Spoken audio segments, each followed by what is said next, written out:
But what really inspired me to want to create this company was that I felt like there were so many incredible people in the world who wanted to make a difference in the lives of others and who did not have the tools that they really needed to be able to create sustainable strategies, right? We're often taught, you either make money or you make change, but you can never do the two together. My guest today is Rha Goddess. She is joining us all the way from Los Angeles, California, and I'm up here in snowy, cold Canada. So it was really just cool to be able to talk to someone who's living in another part of the world. She has built an incredible business, and you can find her at movethecrowd.me. She is the author of an amazing new book. She talks a lot about it in the interview. I'm sure you're going to want to grab it afterwards. We've got a link in the show notes to buy her book on Amazon.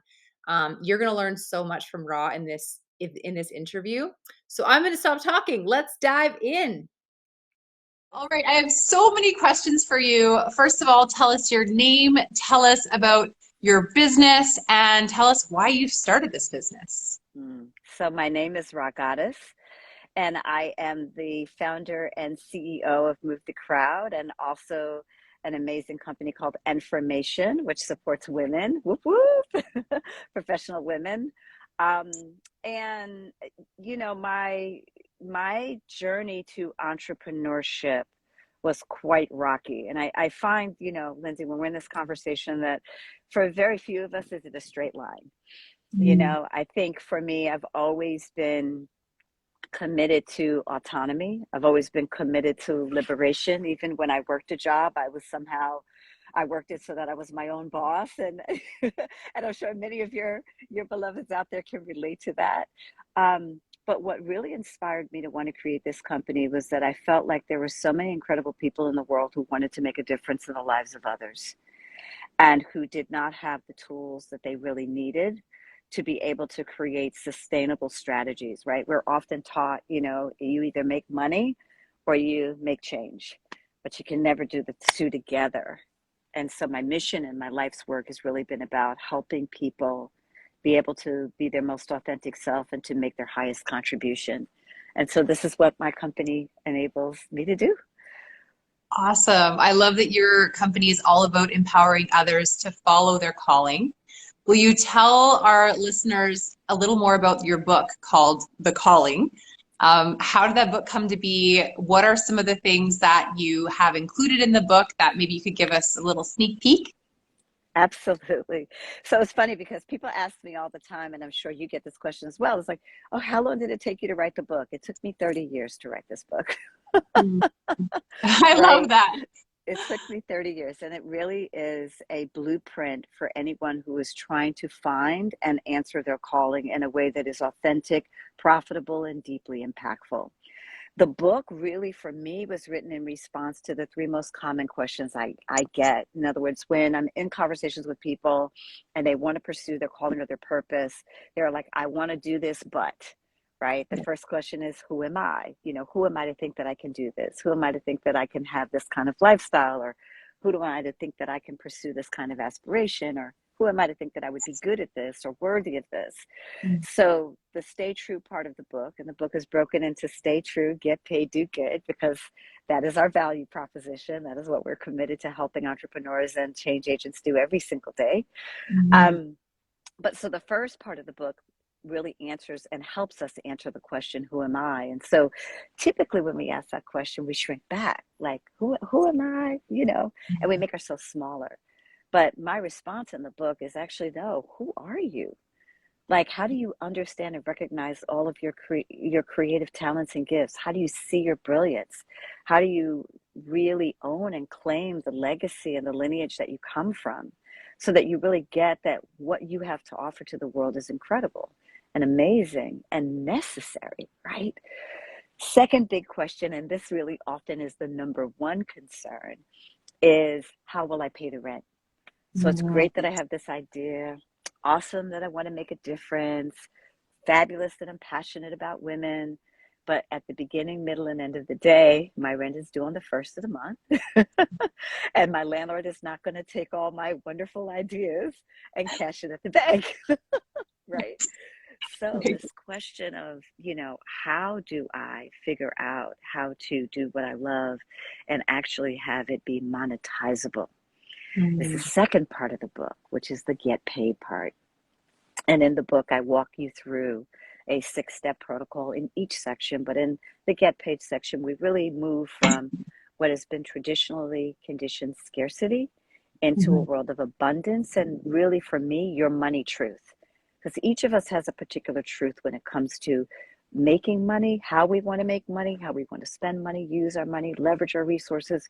And so the book takes you deep into that second question, which, like I said, often comes up as the number one barrier.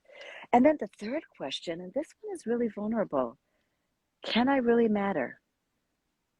Can little old me really make a difference in the lives of other people? Can little old me really make a difference around this particular issue? Can little old me really transform this challenge? And so in the third portion of the book, which is the do good portion of the book, I help you actually develop your own do good strategy. It's drawn from your greatest gifts. It's drawn from who you most want to be serving. And it's drawn from the monetizable strategy that I teach you how to create in the second part of the book.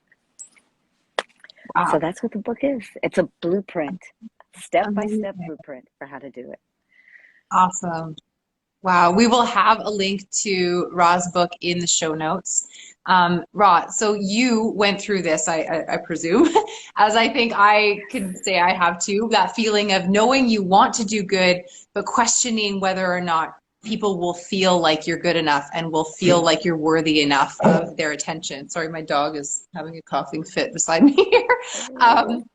Yeah, so where did you come up against that in your story? Like, at what point in your life were you like, I want to do this, I feel called to do this, and then you came up against that feeling of, I might not be good enough. How did you push through that? Was it a mentor? What happened to you that made you continue? Yeah, I mean, I came to my purpose kicking and screaming, and I tell this story often because I get asked, right? Because for each of us, it's very different. For some people, it's a subtle realization or set of realizations that happen over time. In other words, at every year or every particular milestone, you get to another level of clarity and you refine, right, what it is that you're here to do. Some of us are born knowing, and we're fortunate enough to be born to people who nurture it, who encourage it, who help resource it, right? Yes. Others of us, we have trauma and drama that bring us to our callings. And that was my particular case. I was in a situation where I was shot at point blank range. And it got really clear to me through the experience that I was being called to do something. And I was acting like the universe wasn't calling me. I was pretending that the universe was talking to somebody else. And of course, I didn't want to let go of my security blanket, right? My great consulting job. I had all kinds of questions about whether or not I was worthy, whether or not I had something to really offer that people would care about, whether I knew enough. This is something I talk about a lot with our beloved women. Do I know enough? Right? Am I expert enough? Am I perfect enough? Am I qualified enough? And often I find that we are overqualified, Lindsay, right? I mean, more than qualified. And it doesn't mean that we aren't always learning, because we're all natural learners. We're always going to learn new things. We're always going to pick up new skills. We're always going to pursue new aspects of whatever it is we want to bring to the world, because we have that commitment to excellence. But we're enough. We know enough. We have enough. We can do it, and that I had to continue to kind of allow life to reinforce that for me, especially coming out of that traumatic incident. I had to kind of give up, being in control and really allow something much bigger than me to take over. And that was what enabled me to kind of move through the fear of not being enough or not being worthy. Okay. Well, it's such a blessing to be having this conversation with you. Before we dive back into the conversation, I just want to say, I'm so grateful. I am learning so much from you already, and it's just so cool to be, expanding our network live on Instagram right now, I think. So I love the power of the internet. One thing that I come up against a lot with fempreneurs, again, when I say against, I mean I get pushback from fempreneurs when I'm trying to help them grow their businesses, is putting videos on the internet. I'm curious to know how your journey has looked when it comes to doing like what something we're doing right now. We're putting our faces on the Yes. internet, and this is even completely unscripted, and we could, fumble our words and say something totally wrong right now, and I'm probably going to fumble my words many times in this conversation. But how did you get to that point where you had enough confidence to start putting videos of yourself on the internet?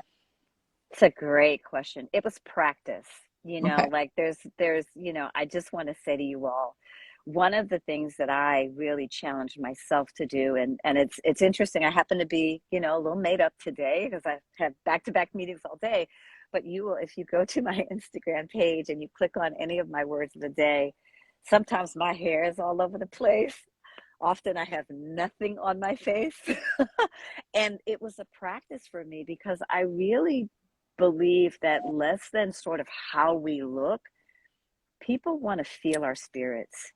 They want to feel our presence. They want to feel our souls. They want to touch our truth. And for me, my practice of not putting anything on, of just cutting it on and not overthinking it and, getting in and getting out, was my willingness to be able to let go of all of that. Because I was like, listen, if I can cut the camera on and just speak my truth with nothing on, and people who are also looking for truth, who want to be inspired by something real, then I know that it will encourage other people to kind of go, well, she didn't even do her hair. I could do this, right? You know what Right. I mean? And I do want to say that because I think so often, I mean, even I went through this today. I was like, the lighting, I was like, I'm going outside. I love it. I love it. I was like, I'm I'm so just going to glad be, you're outside. It's so you know, beautiful where you're sitting. Oh my gosh. And you're in Los Angeles. and I'm in LA. I'm in LA. But I was Oh, just like, I'm just gonna do this in my courtyard. And like hopefully the yes. quality of the conversation is such, that people will trust the value. And I do feel like, Lindsay, I mean, what you're touching is so for me, so major in this question, because I do feel like there's so much pressure with social. I mean, again, my team is laughing right now hysterically because they know sometimes I come on, I'm like, okay, where's the button? Okay, Instagram changed the feed layout. Okay, wait, hold on. Okay, this is a new gadget. I don't even know what this is. I'm afraid to push this button. You know what I'm saying? All the things. Um, but I do want to also say to your beloveds that you're needed now. It's getting serious up out here. You're Mhm. needed. Whatever that business is, whatever that idea, whatever that book is, whatever that stage, keynote is, whatever you're cooking that has your name on it, come on. I need you. We need you. Lindsay and I need you up out here. Yes. Yes. So 100%. I mean, and back to what you started, we touched on it earlier about how do I pay my rent? I would like to talk a little more about that today because I know for me, when I started my business, I was lucky that I had multiple income streams. So I had, I was a hairdresser, so I was able to do hair, and luckily people's hair grows all the time, so people always need a hairdresser. I was doing a couple other things for money, and I didn't put all the financial pressure of paying my rent on my baby business. And this is a mistake I think a lot of fempreneurs make is they come into this business and it's a heart-centered business. It's their calling, and they start putting these worldly pressures onto their little baby business. Can you talk a little bit about how you help yes. people through that stage? Yes, this is an important conversation because I would say to you, even before it gets to a business, a lot of people put pressure on the idea. And when you put pressure on the idea has no room to breathe. So even your ability to arrive at an offering that Mhm. really resonates for you and really resonates for who you want to serve can sometimes be challenged simply by what you're naming. So I Mhm. often find that businesses will pivot into things that make money. Mhm. And I think that one of the most challenging things that we don't ever talk about is being in a successful business that you hate, where it makes money, but it isn't your joy. And I think, again, that this commitment to giving your ideas water and sunlight and allowing them to grow naturally and organically. Some things want to grow fast. You get Mm-hmm. to allow that, you get to support it. But other things want to grow slow. And how do you really give yourself the room and the space to be able to do that? So I'm with you. We are all about transition plans in the work that we do at Move the Crowd. We're all about supporting people in a 5-3-1 vision as opposed to a add water, instant business, 30 days, I'm up and running. And I think, I want to say this with love is that we feel a lot of pressure when we flip through our social feeds and we hear people earning multi-million dollars overnight and all of the Yes. other things that get boasted and touted on social. And I'm not here to be the integrity police as it relates to that, right? But Mm-hmm. I do want to say that each of us has our own journey, each of us has Mm-hmm. our own way of building. There are a million and one ways to get there, and that there's nothing wrong with your way. And there's Mm-hmm. nothing wrong with doing it your way and doing it at your own pace and not feeling pressured to go big and go strong and leap bold. If that's not where you're at, it Right. may be a baby step. You may just be putting a fraction of a toe in the water. That may be what you can do today. Yeah. Awesome. Tomorrow, let's go for a half toe. You know what I mean? And so I love that you encourage your women to to to find their own pace and their own path in this. And I want to just underscore and say that that is exactly what you want to do. You want to let it grow naturally, and it will grow and get to a point where you are like, okay, I can sustain myself without Mm-hmm. feeling like I'm going to lose my house or not be Mm-hmm. able to care for my children, right? We have real responsibilities. We have to do it responsibly. Absolutely. My next question is a fun one. I want you to kind of look back on your career to where you are today and share a story or two of some big wins that have happened to you, whether you made them happen, whether someone else, gave them to you. Any sort of stories of things that you just kind of want to, I want you to brag a little bit, but I know your style, you're not going to brag, but I want you to really pump your own tires and in that really gracious, loving way that I'm sure you'll do it. Okay. One of the things and this happened to me, and one of the things that I talk a lot about is in the very early stages, being very mindful of who we share our ideas with. Mm. And I always say, like, if you had a newborn baby, you wouldn't just let anybody hold your baby. And even with people you love, you might be like, did you wash your hands? Or, are you sitting in a comfortable place where you're solid and stable before I Yes. hand you my precious bundle? But sometimes what we do when we have an idea is we find the most skeptical, hard charging person we know, and we float the idea in its very, very infant stages by those people, and they often talk us out of it. Especially if they're And not entrepreneurs, I find. Do you find that?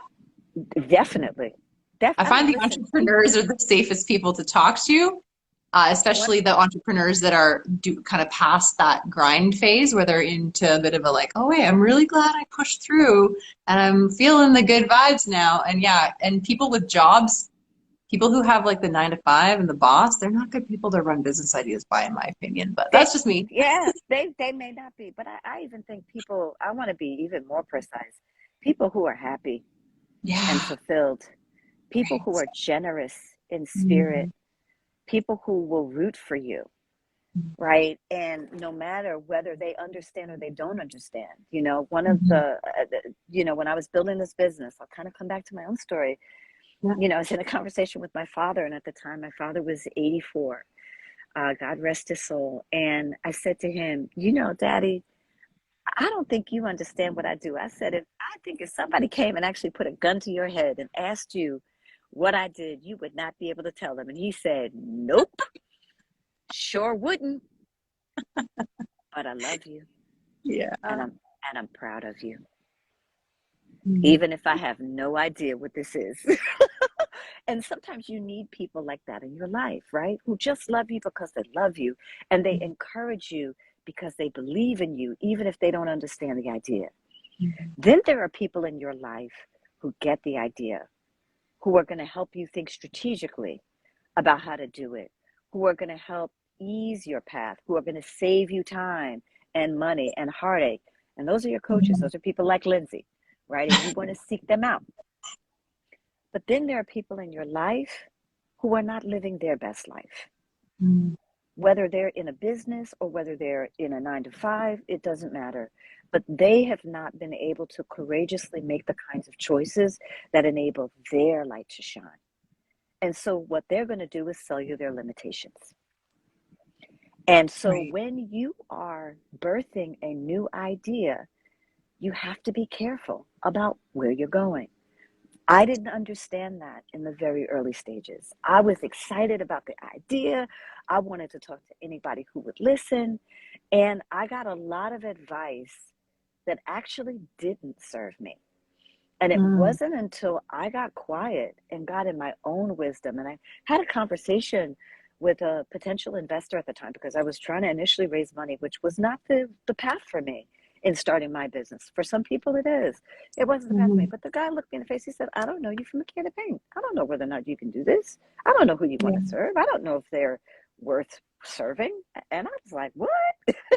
And then literally the spirit of my mother came into me. I lost my mother at a very young age, but the spirit of my mother came in, and I looked this man in the eye and I said, you know what? I can show you better than I can tell you. Watch. And I walked out of that meeting and I committed to starting my business. And in the Mm. first 6 months of my business, I made what I would have normally made in a year working in a salaried position. Mm.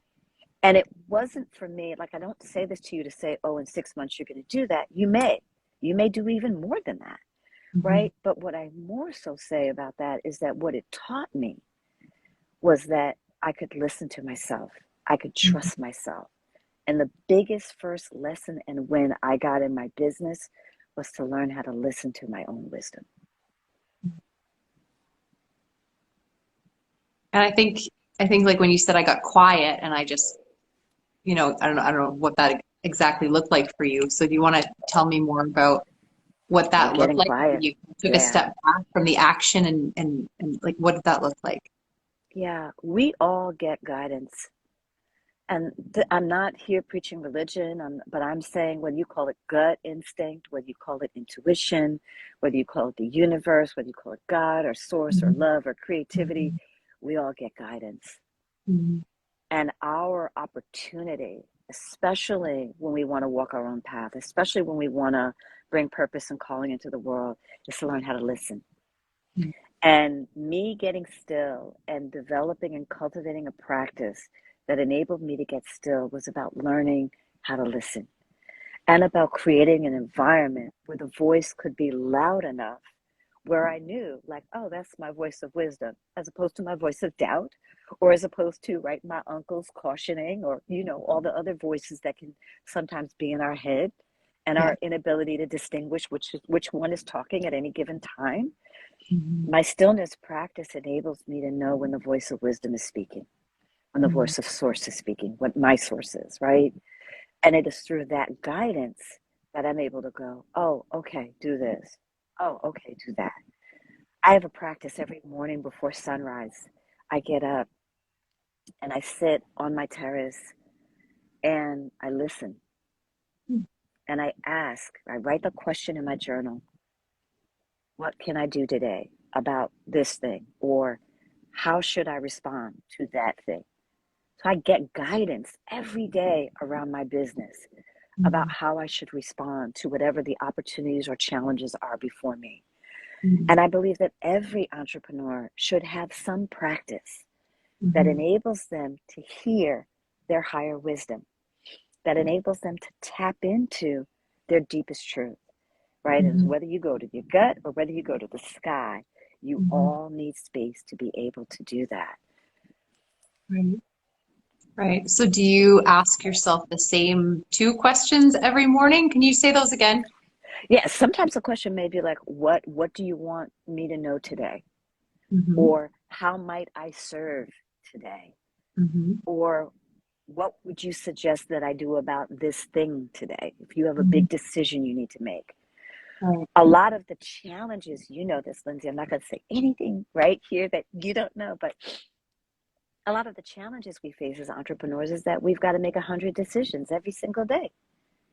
And Mm. some decisions are good decisions, and some decisions are not so great decisions, and other decisions don't even matter. Like 2 days from now, whatever you may be pulling your hair out about may be inconsequential to Right. whatever you have going on, right? And Mhm. so our ability to learn how to trust ourselves Mhm. with the decisions we make, be they good, bad, or indifferent, and to Mhm. stay in the practice of listening to ourselves and honoring our truth and Right. getting to a real place about those decisions is also, like, in my experience, one of the most sacred practices we can have. So But it those are the takes questions I time. ask. Like, I love that you take the time because that's one thing I'm not very good at.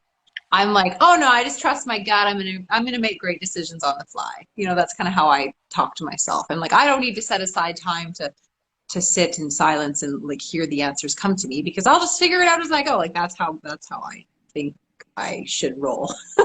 But I really have taken time. Usually when I'm, at a conference away or I'm on vacation or somehow I've reset my usual routine, and I'll take some time to really think and reflect. And it's incredible the stuff that whatever you were talking about comes up with. And without making that space in my life, I don't think I would have had those realizations, or those messages wouldn't have been able to make it through all the clutter to get to me. So I love that you Yeah. start your day with that. And I aspire to doing that, to starting my morning. I've recently kind of retaken up yoga as a morning thing. And rather than getting in my cold vehicle, because I'm up here in Canada, and driving to the gym, I've decided, no, I'm going to start my morning a little more gently with yoga. Mm. And then the gym can happen later in the day. And that I'm finding that'll be a good time for me to actually ask some of those questions. So thank you for inspiring that. So welcome. So welcome. So I have two more questions. We can definitely add a couple more to the list, but two that I really want to ask you. One is talking to our new fempreneurs. They maybe haven't even officially dipped half a toe in yet. They might just have a business idea that they haven't even told anyone about, but they need to kind of move through that first 6 months of getting things going. I want you to take us back. You were saying in that first 6 months after that guy was like, well, I don't know you. And like that first 6 months after you decided to put the pedal to the metal and to just give her, as we say up here, the rednecks. And the next question I have, which we'll come back to after you're done, is more about what you're doing right now in your business and what a typical day in the life looks like for you, and Yeah. kind of maybe even a story of someone that you've helped recently. So let's go back to the beginning first, though.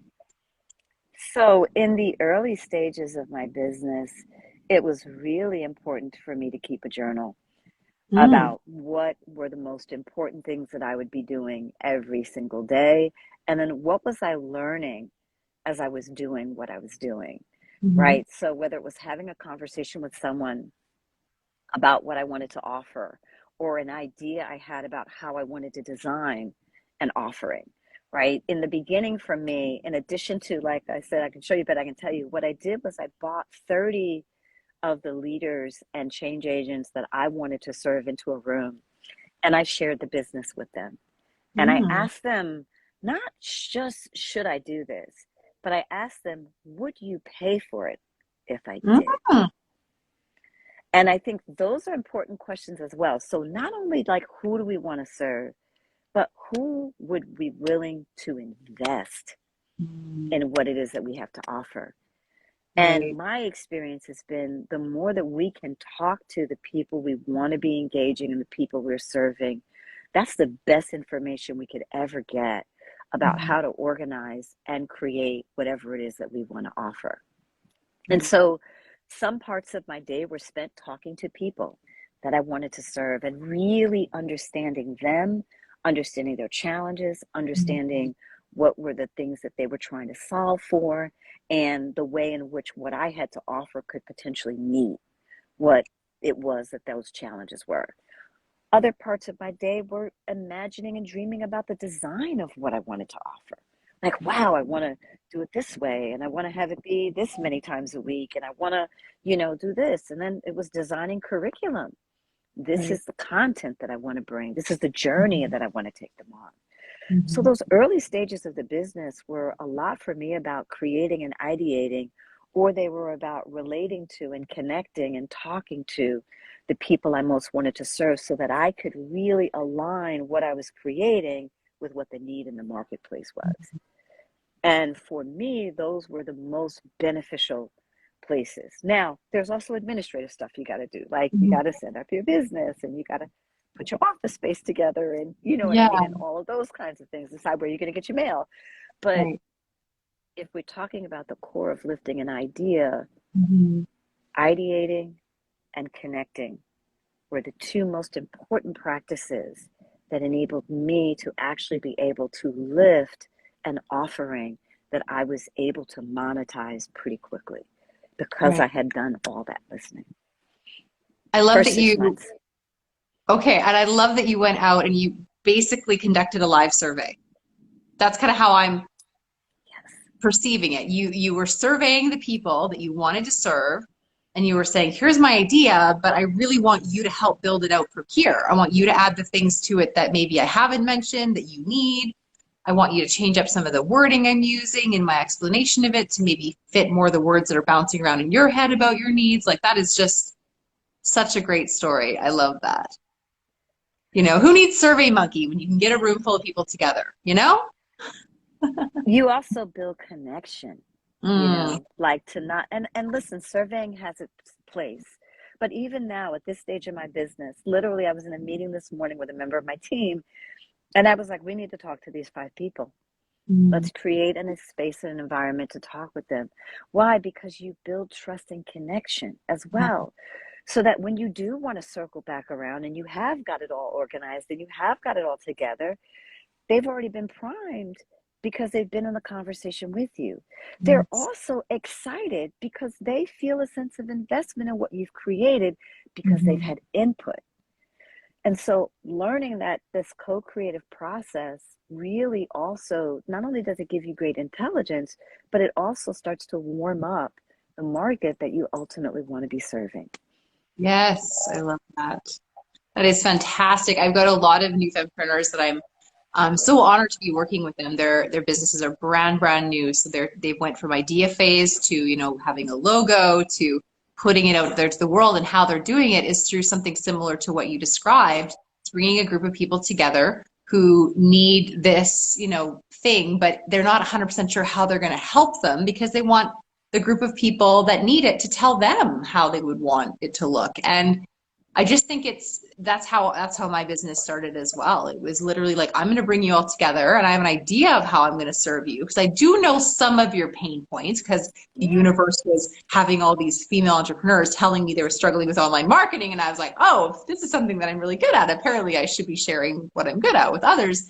But they helped me build it. They helped me be a better teacher. They helped me be a better listener. They helped me fill in the gaps of my teaching because they were like, well, you missed a step here because I'm super confused. And I'm like, oh, shoot, I did miss a step. Let me add that into the course so the next group of students aren't all stumbling on that one.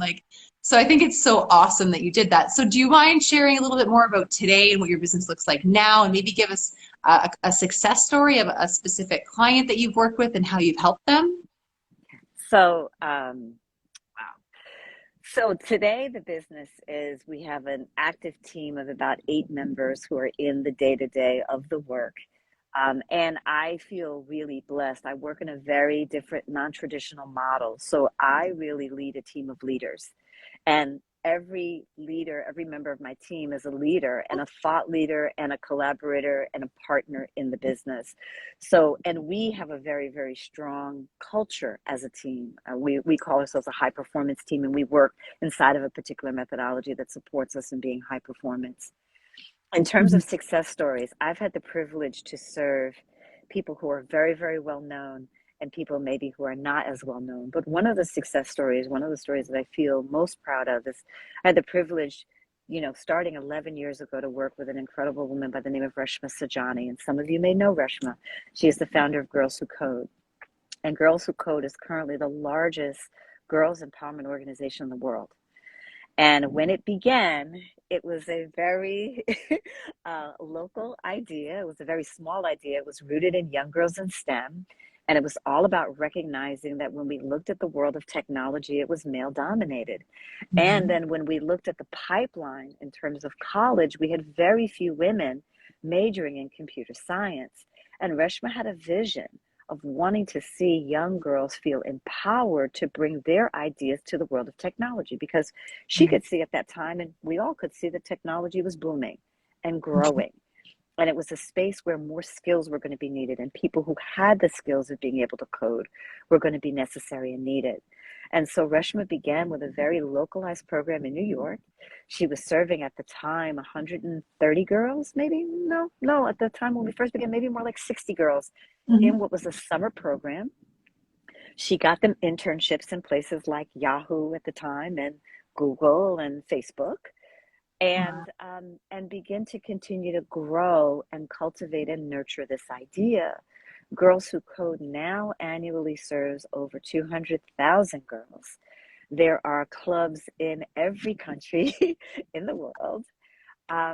And, they're doing all kinds of things, from books to, their own app initiatives. She has helped really level the playing field. There's been significant growth in terms of young girls actually majoring in computer science and birthing and growing, incubating ideas through a lot of the major tech companies now. And it's a movement. And recently succeeded, in other words, handed over the organization to the helm of an incredible leader who now runs Girls Who Code. And she has now moved on to a new initiative called Marshall Plan for Moms. So for me, having had a front row seat over the last 11 years of watching this organization build to the level of success that it has built to, and to watch Reshma successfully pass the baton and now turn to a new organization, has been one of the greatest success stories. And many, many others, but, so working with people like Reshma, working with people like Gabrielle Bernstein, working with people like Daisy Dominguez, working with people like Deepa Purushottamam. And these are all game changers and change agents who are moving in various industries, but they're doing it their way. They're reading their own movements, and they're staying true, getting paid, and doing good. Nice. Wow, that is phenomenal. Does your book, The Calling, does it include more of these kind of stories of, examples of things? It does. Awesome. Actually, the book, and this was thank you for saying that, Lindsay, because this was so important, right? Because you and I both know when you get into these conversations and you share these success stories, you go, oh, well, that person must have had something special about them, or, oh, that person must have been lucky, or, oh, that person, right? And we always sort of go, everybody but me. Right. And so one of the things that I was really adamant about in the book was to include the case studies of over 40 entrepreneurs and game changers, organizational leaders from all walks of life, all backgrounds, all orientations, all kinds of challenges and opportunities and obstacles, because I wanted to make sure that you could see yourself, right? To know that it doesn't just happen for these type of people, but that it actually is available and possible for every single one of us, no matter who we are or where we come from. Wow. Thank you so much. You've shared so much value with our podcast listeners, and I am just honored to have had this time to get to know you and to be inspired by you. I have definitely found some clarity and just some new ideas just from this conversation. So thank you for all that you shared. I do want to mention one thing that I found about you on your website on sorry, what's the website again? .me. MoveTheCrowd.me. MoveTheCrowd.me. Like move me. Right. I love that. It just kind of left me for a moment there. So I was cruising around on the website. Love it. I found that you have these five podcast episodes, like a 5-day fear challenge. Can you tell us a little more about that? Because that is a really cool resource. Well, one of the things, and we bump into this all the time, you all, is our fear. Like, it's a real companion. And over the years, as we've been in conversations with people, the fear has become the reason to stop. Mm, And I've said over and over again, part of our opportunity as entrepreneurs is people who just want a better world, right? And from whatever place you're leading, we got to learn how to take your terror with you. mm, Lisa Nichols has this wonderful saying, knees knocking and teeth chattering. And so this 5-day fear challenge was created because we really wanted to support people in understanding that the intention and the opportunity is to move through your fear, work with your fear, as mm, opposed to use your fear as a reason to stop. So if you sign up for the challenge every day, you get walked through a beautiful guided conversation. And I want to shout out Stephanie Steidel and Monica Moss-Gransberry, who are two of our coaches at Move the Crowd. And Stephanie has recently become an alumni coach. Stephanie, we love you. You're doing great things in the world. But they walk you through a kind of guided conversation, and then you actually get journal prompts at the end of each conversation that then enables you to be able to talk about and think through this particular question. And it's always about inviting and encouraging that next level of courage. And then mm, I do at the final series, I do a bonus session at the very, very end. And I talk about the fear of being seen. mm, And it really connects, Lindsay, to what you were saying about, mhm, you're encouraging your beloveds to get on camera and to be able to start to feel comfortable, right? Having a presence. And I right. talk about, that as much as we are really afraid of being seen, that's the thing that we want most in the world. We want to be seen. We want to be heard. We want to be recognized. We want to be acknowledged for who we really are and for what it is that we feel like we've most been asked to bring to the world. And so I walk you all through that conversation. You get some prompts and some steps in terms of how you actually work through any challenge you have, whether it's a keynote that you're about to do or you're going to go make a presentation, to stakeholders in your community or your boss. Um, but how we start to get comfortable with being seen and recognizing and understanding that if we don't work through that challenge, then the world's not going to get the great solutions and ideas that we have. Mhm. And I think we all want a better world. Listen, we've had great advances, but we also know there are lots of places where we got a lot more work to do.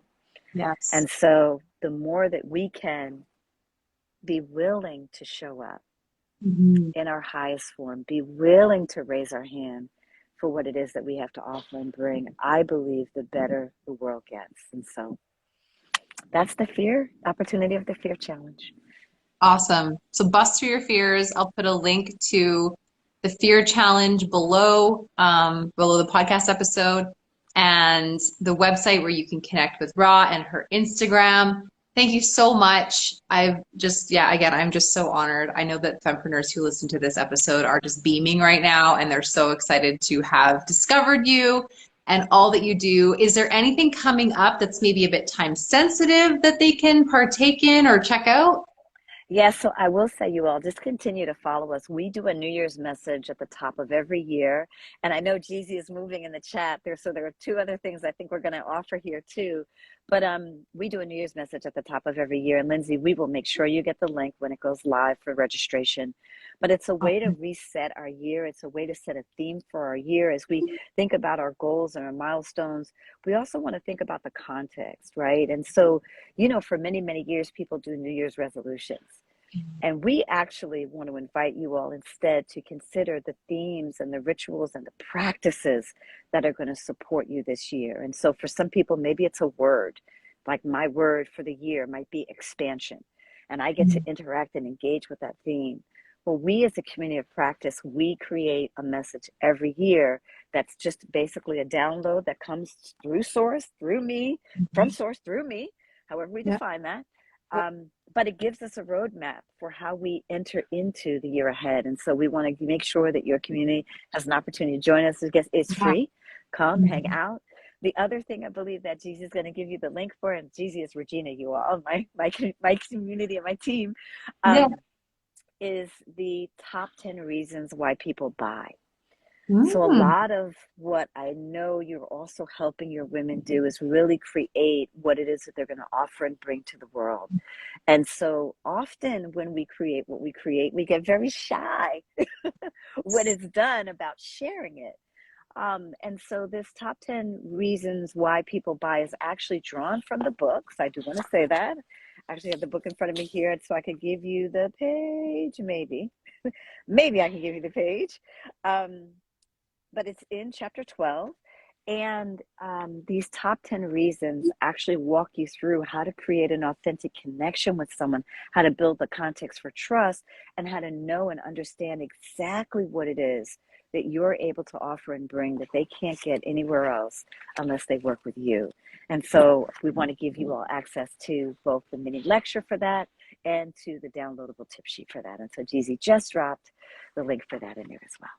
Awesome. Thank you. Yeah, that'll be in the show notes as well. And I really appreciate you sharing these tools with us. I'm so excited. What a juicy episode this has turned out to be.